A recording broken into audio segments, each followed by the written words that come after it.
8th grade. I know that it's a very strange graduation year for you, but we really hope to still have a yearbook. And before school closed, we were talking about the yearbook cover, and I know there's a tradition at Regina and Jaloran to do a portrait of Mary with Jesus for the yearbook cover, usually done by an 8th grader. So this lesson is optional if you want to send me an image of your drawing. We hope that you'll want to participate in this lesson, but we know some people enjoy drawing faces more than others. So I just wanted to show you just some basic elements in terms of how to draw a face. I'm only going to show you how to draw the image today, and then hopefully for the next lesson, if I get some good drawings, I'll show you how to paint it. So in this lesson, there are a number of different paintings that I gave to you to give ideas of what painting you might want to do a copy of. If you want to do a copy, that's fine. Sometimes that's the best way to learn. If you want to change it up a little bit, you can. Obviously, because of copyright issues, you do want to change it usually a little bit. So I'm choosing this image just because I thought it related kind of in a fun way to our impossible triangle lesson that we've been learning about. Here we have a very, very clear triangular composition, and almost with her, the way her arms are folded, it kind of makes you think of the impossible triangle. So you can work on just an 8.5 by 11 piece of watercolor paper. Again, it's going to be optional whether you want to use watercolor or colored pencil for this. So in general, you want to start out thinking really generally, like getting everything placed first. So I'm going to start out my general drawing in pencil, but I know it's a little hard for you to see that in the video. So I'm going to switch to drawing in pen in a minute. But so you want to draw lightly in pencil first, and you will not want to switch to pen, but I'm going to. So you can see how I really mapped out the general composition first of the folds of her cloth. And now I'm going to go in and really think about drawing her face. This particular image, though it looks like it's relatively easy to draw because the lines are simple, you want to get the perspective right. So she's looking down, so we're going to see more of her forehead. So I'm going to draw kind of the brow line for you. And you're going to see the front of her nose coming down, and the nostrils are actually going to be sort of underneath that. And because of the perspective, we have her bending over with her lovely gentle smile looking down on baby Jesus. So then I'm going to get her eyes in there. And the line of her chin. So you can see usually our eyes are always about halfway down our head, or the distance from our eyes to the top of our head is, if you're looking at someone from the front, is from the eyes to the top of your head is the same distance as the eye from your eyes to your chin. But because this image is foreshortened, there's going to be a very large forehead area, and her eyes and nose and mouth are more compressed because she's looking down. And then we have her neck and her shoulders will be about back here.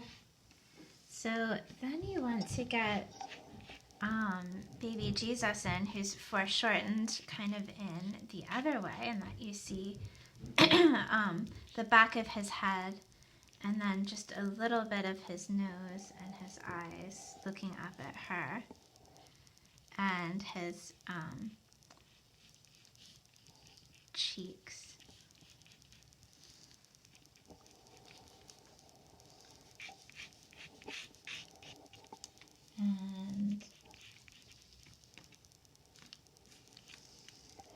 then you want to make sure you get her hands in the right place.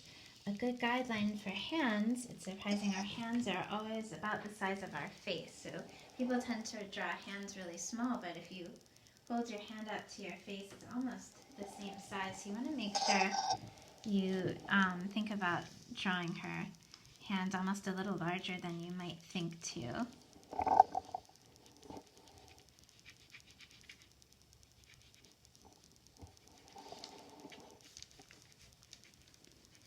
As she holds baby Jesus. And then you really want to get that feeling of the cloth falling around her head. It's going to go across her forehead and then drape down. And there's even a place where it kind of curls under. And then part of what makes this such a nice composition is getting that halo in above the triangle that she makes.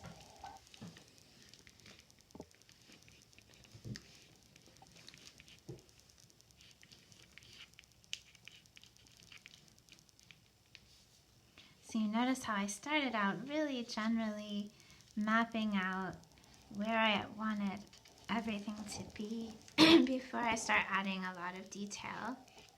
So now I'm going to go back in, and there's her cloth over her chest, and then you want to think about adding your shading. So the shading in this one is very nice too. Oh, I'm actually forgetting her hairline here. Hairline, and that you have a lot of darkness where the veil covers her. When you shade, you want to go all in one direction. And really think about pressing down hard and really getting those predominant shadows in. So they really frame her face in a really beautiful way.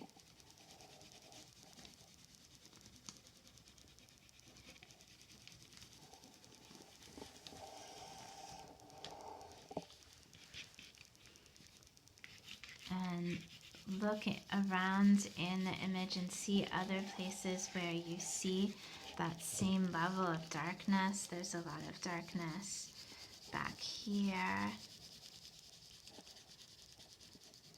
And of course the whole background is quite dark. So you could start getting that in as well. You could save the darkness of the background for when you go to paint. If you wanted to. And another really strong area of shadow, notice that I'm still going in one direction, is the shadow her cloth makes on the baby, and the shadow of her arm around baby Jesus. So that's another area you want to make sure that you have a nice strong shadow in. And really take your time with this and make it really beautiful. We'll be working on this over the course of this month, so you can really make it nice. And then when you go to shade her face, you want the shadows to be relatively soft. And there's always going to be a shadow around our eyes. Our eyes are set in our skull, and when you see a skull, you see the dark pits where eyes are. So there's always quite a dark shadow around your eyes. There's the shadow of her nose, and then there's a lot of shadow around her mouth. The shadow her nose casts underneath her mouth, and also the shadow under her chin.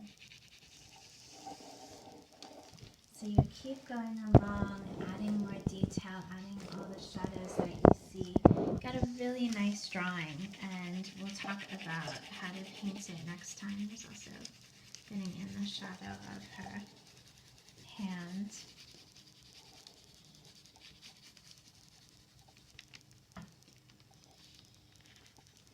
And so I'm looking forward to seeing what you create. If you choose to do a different painting, that's fine. Just use those same principles of starting generally, thinking of your big shadow shapes, thinking about the proportions of the human face and the perspective of the way the person's face is turned.